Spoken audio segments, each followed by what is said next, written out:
Have you ever felt your heart race and your palms sweat at the mere thought of starting a conversation with a girl?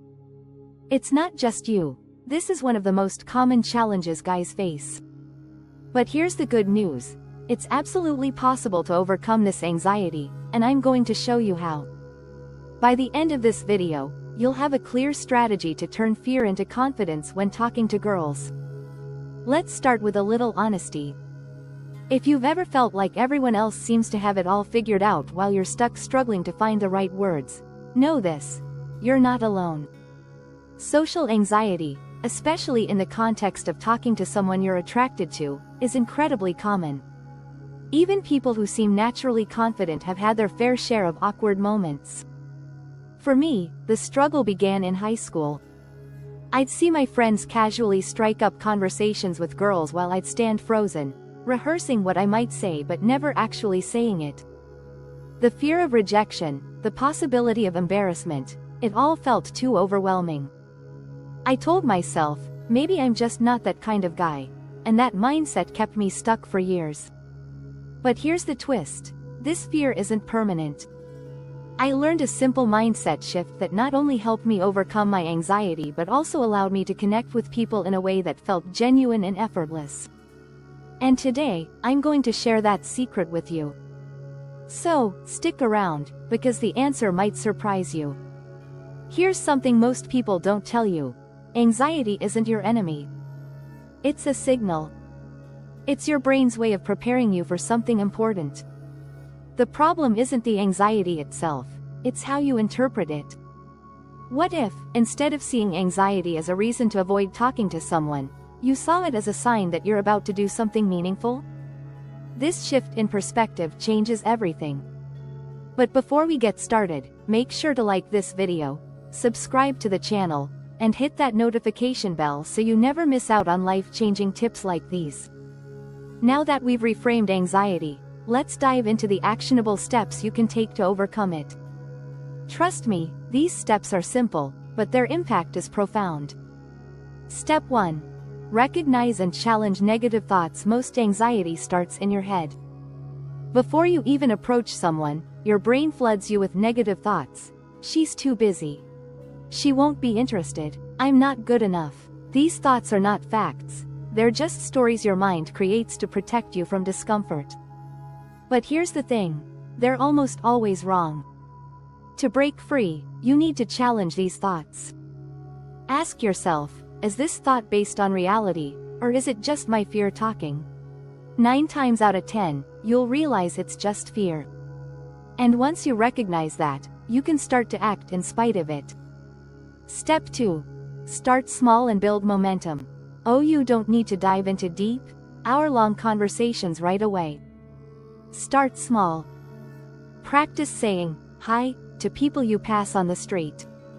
Compliment a cashier's service or a colleague's outfit. These small interactions build your confidence gradually, making bigger conversations feel less intimidating. When I first started, I made it a goal to simply smile and say hello to 5 strangers a day. At first, even that felt uncomfortable, but over time, I noticed something.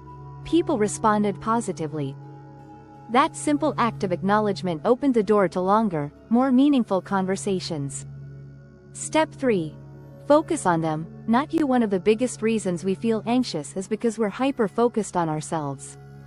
What if I mess up? What if I look stupid? This self-focus amplifies your fear. The solution? Shift your attention to the other person. What are they wearing? What's their body language like? Can you notice something unique about them?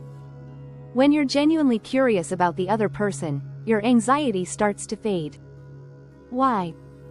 Because your brain doesn't have time to obsess over your own fears when you're focused on learning about someone else. Step 4. Reframe rejection as feedback. Let's talk about rejection. For most of us, the fear of being rejected is at the heart of our anxiety. But here's a truth that changed my life. Rejection isn't about you. It's about the other person, their mood, their preferences, their circumstances. And even when it feels personal, it's just a piece of feedback, not a verdict on your worth. Think of rejection like learning to ride a bike. You're going to fall a few times before you get the hang of it. Each no brings you one step closer to a yes. When you reframe rejection this way, it stops being something to fear and starts being something to learn from. Step 5. Practice self-compassion. We're often our own worst critics. After an awkward interaction, you might replay it in your mind, beating yourself up over every little mistake. But here's the thing. No one else is analyzing your words and actions as harshly as you are. People are far more forgiving and forgetful than we think. Practice self-compassion by treating yourself the way you'd treat a close friend. If your friend stumbled over their words, you wouldn't call them a failure. You'd encourage them to try again. Do the same for yourself. Step 6. Take action despite fear. Here's the ultimate secret. Confidence isn't the absence of fear. It's taking action even when you're afraid. Every time you push through your fear, you're training your brain to see that the situation isn't as scary as it seemed. And the more you do it, the easier it gets. I'll never forget the first time I pushed myself to talk to someone I found intimidating. My voice was shaky, and I probably said something awkward, but guess what? She smiled and engaged in the conversation. That moment was a turning point for me, not because it went perfectly, but because I realized I could survive the discomfort and come out stronger. To recap, the secret to overcoming anxiety when talking to girls isn't about becoming fearless. It's about taking small, intentional steps to reframe your mindset and build confidence. First, challenge your negative thoughts. Second, start with small interactions to build momentum. Third, shift your focus to the other person. Fourth, see rejection as feedback, not failure. Fifth, be kind to yourself. And finally, take action even when you're scared. Remember, anxiety is just your brain's way of telling you that something matters. It's a sign that you care. So instead of letting it hold you back, use it as fuel to take that first step. Every conversation you have is an opportunity to grow, not just socially, but as a person. If you found this video helpful, don't stop here. Start putting these tips into practice today. And if you're ready to learn more strategies for building confidence and overcoming fear, make sure to hit that subscribe button and check out our other videos. You've got what it takes. Now go out there and make it happen.